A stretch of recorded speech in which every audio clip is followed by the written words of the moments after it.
السلام علیکم dear listeners and readers, welcome to Kitab Nagri YouTube channel. کتاب نگری یوٹیوب چینل میں آپ سب کو خوش آمدید۔ امید ہے آپ سب خیریت سے ہوں گے اور زندگی کو بھرپور انجوائے کر رہے ہوں گے۔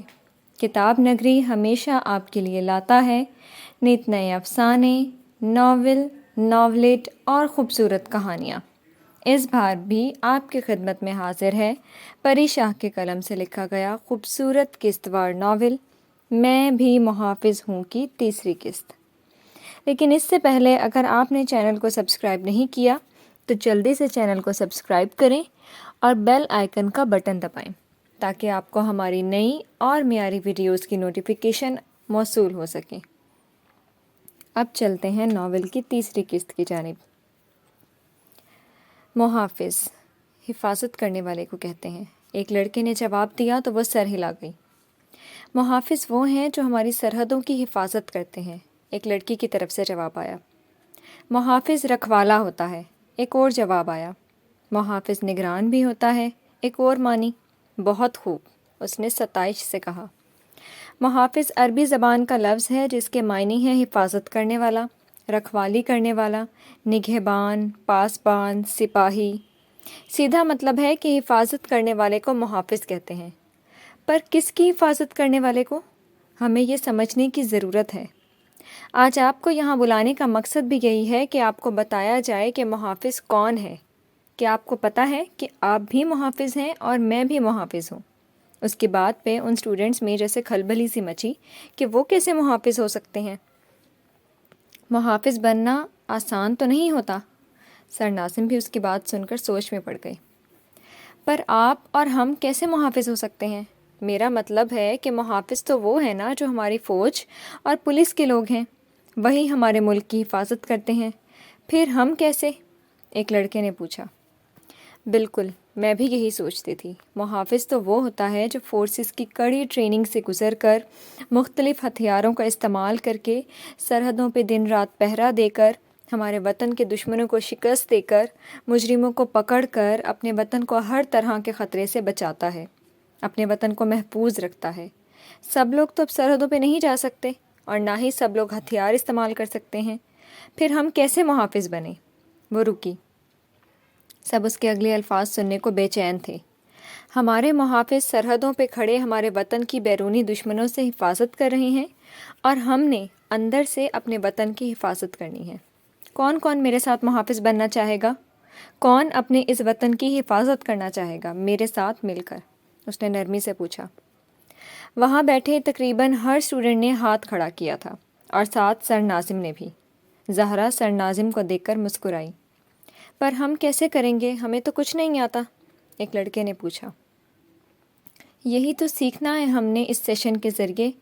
آپ نے اور میں نے مل کر یہی سیکھنا ہے۔ آج کے سیشن کا وقت ختم ہو گیا ہے۔ انشاءاللہ اگلے ہفتے اسی دن اسی وقت ہم پھر سے ملیں گے، پر تب تک آپ نے ایک کام کرنا ہے۔ اپنے دوستوں سے بات کریں، اگر ان میں سے کوئی ہمارے ساتھ کام کرنا چاہے تو ان کو بھی اگلے سیشن میں ضرور لے کر آئیں، کیونکہ جتنے زیادہ لوگ ہوں گے ہمارا کام اتنی ہی آسانی سے ہوگا۔ آپ کے سب کے ذہن میں کوئی سوال ہے تو مجھے میسج کر دیں، میں جس وقت فارغ ہوئی انشاءاللہ جواب دے دوں گی۔ اگلے ہفتے انشاءاللہ میں آپ کو یہ بھی بتاؤں گی کہ ہم نے کیا کرنا ہے۔ کیا آپ سب تیار ہیں؟ سب نے بغیر تاخیر کے ہاں میں جواب دیا۔ ان سب کی دلچسپی دیکھ کر اس کا حوصلہ بھی بڑھ رہا تھا۔ اگر ہمیں آپ سے رابطہ کرنا ہو تو کیسے کریں اور آپ کو کس نام سے مخاطب کریں؟ ایک لڑکی نے پوچھا۔ آپ سر ناظم سے میرا واٹس ایپ نمبر لے لیں، اگر کوئی مسئلہ ہو تو مجھے میسج کر دیں، آپ کو جواب ضرور ملے گا، پر صرف ضروری میسج کا۔ کال آپ نے بالکل نہیں کرنی، صرف ایک میسج کرنا ہے، اور اگر کسی نے زیادہ تنگ کیا تو پھر مجبوراً مجھے اس کو بلاک کرنا پڑے گا، اس لیے اس بات کا خاص دھیان رکھیے گا۔ باقی آپ کو کوئی بھی مسئلہ ہو آپ مجھ سے رابطہ کر سکتے ہیں، آپ کو انشاءاللہ جواب ضرور ملے گا۔ اور میں نام تو نہیں بتا سکتی، پر آپ سب مجھے محافظ کہہ سکتے ہیں۔ بہت بہت شکریہ آپ سب کے تعاون کا۔ انشاءاللہ اگلے ہفتے ملیں گے۔ اللہ حافظ۔ مائک بند کرتے وہ کرسی کی پشت سے ٹیک لگا گئی۔ سارے اسٹوڈنٹس ایک دوسرے سے اپنے اپنے خیالات کا اظہار کرتے آہستہ آہستہ وہاں سے جا رہے تھے۔ ماشاءاللہ زہرا بچے، مجھے تو لگتا تھا شاید ایسے ہی آپ کوئی موٹیویشنل تقریر کرنا چاہتی ہیں، پر آپ کے ٹاپک اور باتوں نے مجھ جیسے بندے کو بھی حیران کر دیا ہے۔ کہاں سے آیا ایسا خیال؟ سر ناظم ستائش سے کہتے اس کی طرف آئے۔ ارے نہیں سر، ابھی اتنا اچھا نہیں بولا میں نے، بہت کچھ بولنا چاہتی تھی پر وقت کم تھا، اور رہا خیال تو وہ ہم جیسے حب وطن جوانوں کے دل میں ہمیشہ سے ہوتا ہے، پر ہر کوئی اپنے خیالات کا اظہار نہیں کر پاتا۔ نقاب کے پیچھے اس کے لب تھکان سے مسکرائے، دل میں کسک سی جاگی تھی۔ خیر، آپ نے بہت اچھا بولا، اللہ آپ کو آپ کے مقصد میں کامیاب کرے۔ انہوں نے سب کے دل سے دعا دی۔ آمین سر، آپ جیسے ٹیچر ہماری پشت پہ موجود ہوں تو ہی یہ سب ممکن ہے۔ چلتی ہوں سر، اللہ حافظ، سنجیدگی سے کہتی وہ بیگ اٹھا کر باہر کی طرف بڑھ گئی۔ ابو امی کو کچن میں مصروف دیکھتے وہ ارتضیٰ صاحب کے قریب آ کر سرگوشی میں بولی۔ جی؟ ارتضیٰ صاحب نے بھی سرگوشی میں جواب دیا تو قریب بیٹھی حدیقہ نے مسکراہٹ چھپائی۔ ایمن اور صدف ٹی وی میں گھسی ہوئی تھیں، ارسلان باہر نکلا ہوا تھا اور امی کچن میں تھیں تو اس کے پاس بات کرنے کا اچھا موقع تھا۔ امی سے بات کریں نا، مجھے جانے دے ملتان، اگر یونی کی ڈگری نہ ملی تو آرمی میں بھی سلیکشن نہیں ہوگا۔ پلیز ابو، آپ امی کو سمجھائیں نا، یہاں وہ سب کچھ نہیں سیکھ سکوں گی جو یونی میں سیکھنے کو ملے گا۔ ان کے کندھے سے جڑ کر بیٹھتے اس نے سرگوشی میں اپنی التجا ان کے گوش گزار کی۔ آرمی میں جانا ضروری ہے؟ انہوں نے نرمی سے پوچھا۔ بہت زیادہ، عفاف نے زور و شور سے سر ہلا دیا۔ اچھا چلو کرتے ہیں بات، انہوں نے رضامندی دی تو عفاف کے لبوں پہ مسکراہٹ بکھر گئی۔ جانتی تھی اب کام ہو جائے گا۔ سب سمجھ رہی ہوں آپ باپ بیٹی کی سرگوشیاں۔ ارتضیٰ صاحب کے لیے کھانا لاتے رضیہ نے عفاف کو آنکھیں دکھا کر کہا۔ کیا کرو گی اتنی دور جا کر؟ چپ کر کے جتنا پڑھنا ہے یہیں پڑھو، 2-4 سال بعد تمہاری شادی ہو جائے گی تو ساری پڑھائی یہیں رہ جانی ہے۔ ان کے قریب بیٹھ کر انہوں نے کہا تو عفاف نے شادی کی بات پہ منہ بنایا۔ ابھی حدیقہ آپی کی عمر ہے، پہلے ان کی شادی کریں، میری شادی کو بہت دیر ہے ابھی۔ ہمیشہ کی طرح وہ شادی کی بات پہ چڑ گئی تھی۔ نہ تو کیا بوڑھی ہو کر شادی کرو گی؟ انہوں نے عفاف کو گھورا۔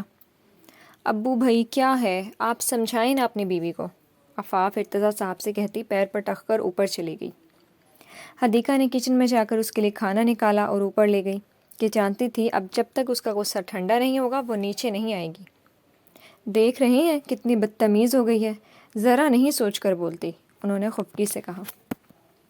تو آپ مان جائیں نا، پھر وہ نہیں کرے گی بدتمیزی، انہوں نے پرسکون لہجے میں جواب دیا۔ آپ بھی حد کرتے ہیں، جوان جہان بیٹی کو اتنی دور بھیج دیں، جانتے ہیں آج کا زمانہ کتنا خراب ہے، میرا دل نہیں مانتا اس کو اتنی دور بھیجنے کا۔ وہ تو بچی ہے پر آپ تو سمجھدار ہیں، پھر بھی اس کا ساتھ دے رہی ہیں۔ وہ بھی اپنی جگہ ٹھیک تھیں، میں آپ کی بات سمجھتا ہوں، پر اس کی بہت خواہش ہے وہاں پڑھنے کی، وہاں ہاسٹل میں رہے گی اور پھر میں ہوں نا، ہفتے 10 دن بعد چکر لگا لیا کروں گا، یا پھر وہ ہفتے بعد گھر آ جایا کرے گی۔ آپ اپنی بیٹی پہ بھروسہ کریں، وہ بہت سمجھدار ہے، انہوں نے نرمی سے سمجھایا۔ بیٹی پر تو بھروسہ ہے پر زمانے پر نہیں ہے، انہوں نے گہرا سانس لیا۔ ماں تھیں وہ، فکر جائز تھی ان کی۔ بیٹی پہ بھروسہ رکھیں اور جانے دیں پھر اس کو، اللہ خیر کرے گا، کچھ نہیں ہوتا۔ ارتضیٰ صاحب نے کہا تو انہوں نے سر ہلا دیا اور کھانے کے برتن اٹھا کر ان کے لیے چائے بنانے چل دیں۔ ارتضیٰ صاحب وہیں صحن میں رکھی چارپائی پہ لیٹتے آنکھیں بند کر گئے۔ ابھی 2 ہی منٹ گزرے تھے کہ شش کی آواز پر ان کو آنکھیں کھولنا پڑیں۔ انہوں نے آواز کے تعاقب میں دیکھا تو عفاف نظر آئی جو گرل سے لٹکی ان کو بلا رہی تھی۔ بے ساختہ ان کے لب مسکرائے۔ کیا بنا؟ عفاف نے اشارے سے پوچھا۔ ارتضیٰ صاحب نے سر ہلاتے سب سیٹ ہے کا اشارہ کیا تو عفاف کے لب مسکرائے اور آنکھیں چمکیں۔ ان کو فلائنگ کس کرتی وہ چھپاک سے غائب ہوئی۔ آپ مرتضیٰ بھائی سے بات کریں، اب حدیقہ کی شادی کر دیتے ہیں، کب تک بچی کو بٹھا کر رکھیں گے؟ چائے کی ٹرے چارپائی کے قریب رکھی میز پہ رکھتے وہ ان کے قریب بیٹھتی بولی۔ ٹھیک کہہ رہی ہو، یہ فون پہ کرنے والی بات نہیں ہے، جس دن چکر لگا گاؤں کا یا بھائی صاحب آئے تو پھر بات کروں گا۔ مجھے لگتا ہے وہ لوگ بھی اب شادی کرنا چاہ رہے ہیں، اب اپنی طرف سے تیاری شروع کر دیں۔ اٹھ کر بیٹھتے انہوں نے چائے کا کپ اٹھاتے جواب دیا تو رضیہ ذرا مطمئن ہوئی۔ آپ کا نالائق ابھی تک گھر نہیں آیا؟ ارسلان کو غائب پا کر انہوں نے ذرا غصے سے پوچھا۔ 1 گھنٹے کا کہہ کر گیا تھا، ابھی تک نہیں آیا۔ میں کال کرتی ہوں، رضیہ تحمل سے جواب دیتی اپنے فون کی طرف بڑھی۔ وہ بھی فون کرتی کہ ارسلان دروازہ کھول کر اندر آیا۔ آ گئے نواب صاحب، اس کو دیکھتے ہی ارتضیٰ صاحب غصے سے بولے۔ ارسلان جواب دیے بغیر کمرے کی طرف بڑھ گیا، اپنا موبائل چارج پہ لگایا اور جا کر اپنے بستر پہ لیٹ گیا۔ ارتضیٰ صاحب چائے کا خالی کپ میز پہ رکھتے واک کے لیے نکل گئے۔ چلو اٹھو تم دونوں بھی، نماز پڑھو جا کر، سارا دن اس منحوس کے سامنے بیٹھی رہتی ہیں۔ یہ نہیں کہ بندہ اللہ کا نام لے، بس ان ماؤں کو دیکھتی رہتی ہیں۔ ایمن اور صدف کو ڈرامے میں مگن دیکھ کر ان کا پارا مزید ہائی ہو گیا۔ ان دونوں نے بھی اٹھنے میں بھلائی سمجھی، ورنہ امی کا کوئی بھروسہ نہ تھا کہ 2-4 جڑ ہی دیتی۔ اور نواب صاحب، آپ کھانا کھائیں گے؟ کمرے میں آتے انہوں نے ارسلان سے پوچھا۔ نہیں، منہ بنا کر جواب دیتے اس نے آنکھیں بند کر لیں۔ وہ بھی بغیر کچھ کہے کمرے سے چلی گئیں۔ ہائے آپ ہی، مان گئی امی، ابو کا اشارہ سمجھتی وہ اچھلتی ہوئی حدیقہ کے پاس آئی اور اس سے چمٹ گئی۔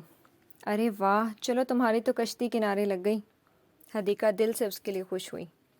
ابھی کہاں آپی، ابھی تو میں نے بہت کچھ کرنا ہے۔ میری کشتی تب کنارے لگے گی جب میں خاکی وردی پہن کر کندھوں پہ 3 ستارے لگاؤں گی۔ آنکھیں بند کر کے اس کے کندھے سے سر ٹکائے وہ کسی اور ہی جہان میں پہنچی ہوئی تھی۔ اللہ تمہیں کامیاب کرے، چلو اب کھانا کھا لو، حدیقہ نے پیار سے کہا تو وہ سر ہلا گئی۔ کھانے کے لیے سیدھی ہوتی وہ کچھ کہنے لگی تھی کہ حدیقہ کا فون بجا۔ بغیر دیکھے بھی وہ جانتی تھی کہ کس کا فون تھا۔ لب بھینچے اس نے کھانے کی ٹرے پیچھے کر دی۔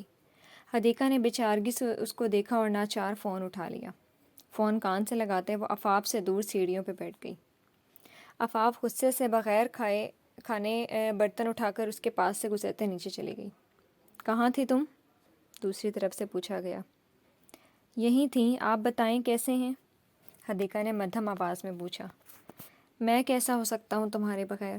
اس کے معنی خیز بات سن کر حدیقہ نے لب دانتوں تلے کچلے۔ ممانی کیسی ہیں؟ حدیقہ نے موضوع بدلا۔ ٹھیک ہیں، ان کو کیا ہونا ہے؟ دوسری طرف سے لاپرواہی سے کہا گیا۔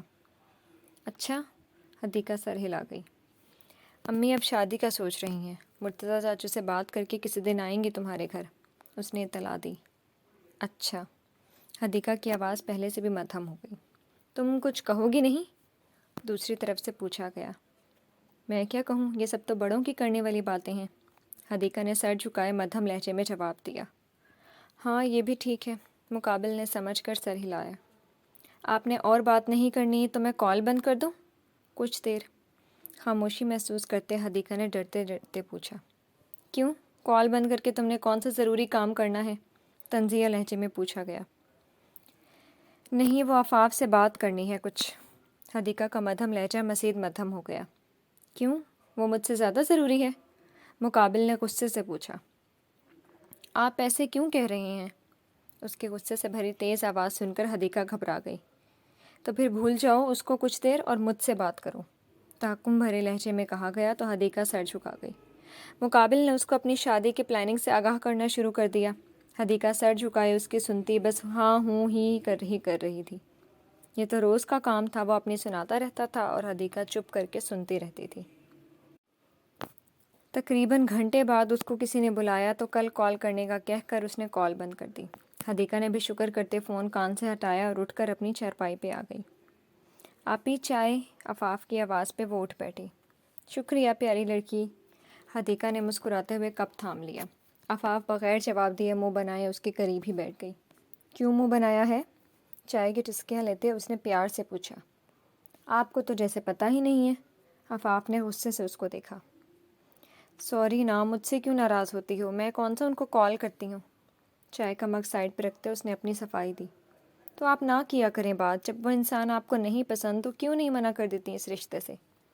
آفاف ہمیشہ کی طرح چڑ گئی۔